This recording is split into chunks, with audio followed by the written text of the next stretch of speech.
Tagulan na naman at meron ka bang mga negosyo na nasisira dahil sa panahon ng tagulan? Well, baka eto na yung solusyon. Ang aking sasakyan na napakaswerteng Speed Hunter Anpra Transporter. Well, sa presyong 100,000 lang, mapapasayo na at masusolusyonan niya ang problema mo sa iyong negosyo. Tayo na lang dalawa, tayo na lang magsama.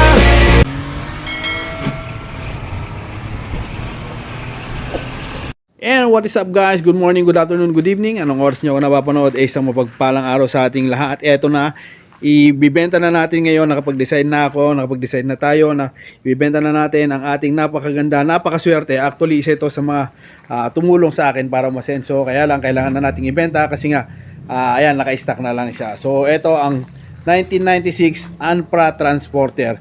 Kung sa mga hindi nakakilala sa Anpra, ang ibig sabihin niyan, gawang FMC, isa sa kilalang gumawa ng mga sasakyan ni Pope John Paul nung unang visit niya dito sa Pilipinas. So ayun, ang sasakyan nito, ayun nga, sinabi ko na ang makina niya Anpra, ang modelo niya Transporter. Ayan, hindi siya Toyota, hindi siya Mazda, hindi siya kung ano man. Isa yung pangalan talaga nila is Anpra under FMC. Ayan, si FMC, isa yan si Francisco Motors, yan.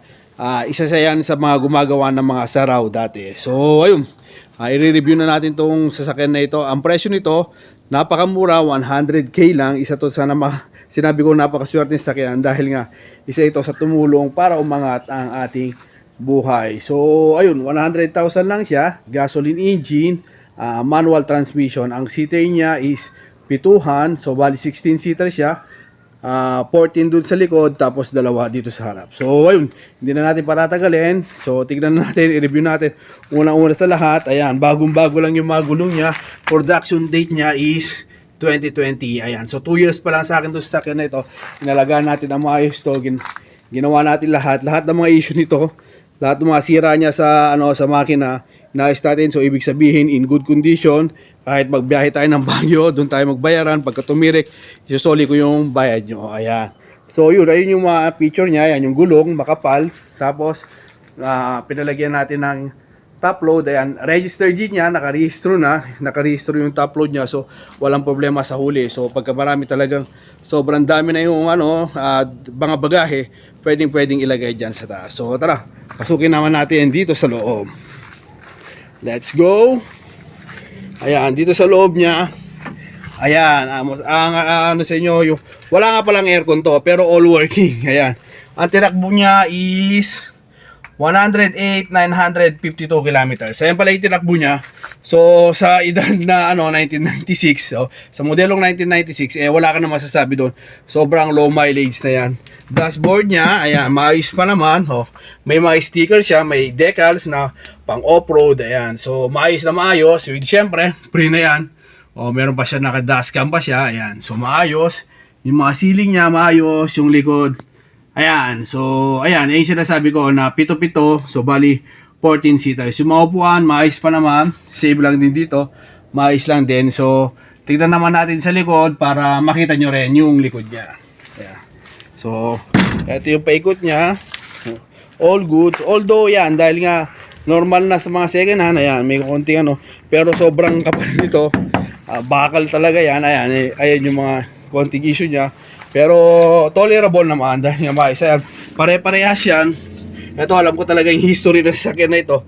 Ayan, pare-parehas yan. Asan yung date dito? Hindi lang, ayan. 2021. Pero pare-parehas yan. Same date nung binili. Sabay-sabay yan. Kung gusto nyo mas makilala pa itong sasakyan na ito, meron tayong vlog niyan. Ayan, kompleto. Ayan, so ito yung sa likod niya. Ayan, maayos pa naman yung mga upuan. All goods pa naman siya. Ayan, yung ceiling, maayos na maayos. Wala ka talagang problema dito. Ayan, meron pa siyang akyatan. Ayan, sara natin. Meron siyang akyatan dito para madali yung access mo pagka may ilalagay kang mga gamit. Pwede to, pwede yung iparent, pwede yung pang-transport ng tao, pang lipat bahay. Ganyan yung naging business nito. Ito yung naging delivery, pinang-deliver noon, pinang-lilipat bahay. And syempre ayun, yung mga nilalagay na gamit dyan. Syempre pag may mga excursion, ito rin yung ginagamit namin. So ayun, mostly yung karamihan nagtatanong, kailangan pakita yung makina. Well, walang problema, papakita natin. Buksan natin yung makina para dire-diretso. Ayan. Ito yung bukasan. Napakaganda ng dashboard niya. Siyempre, sa labas maganda rin, no. May mga ano pa. May mga ayan, sticker. Anpra. Napakatibay ng makina nito, napakatipid. Buksan natin. Yeah. Yeah.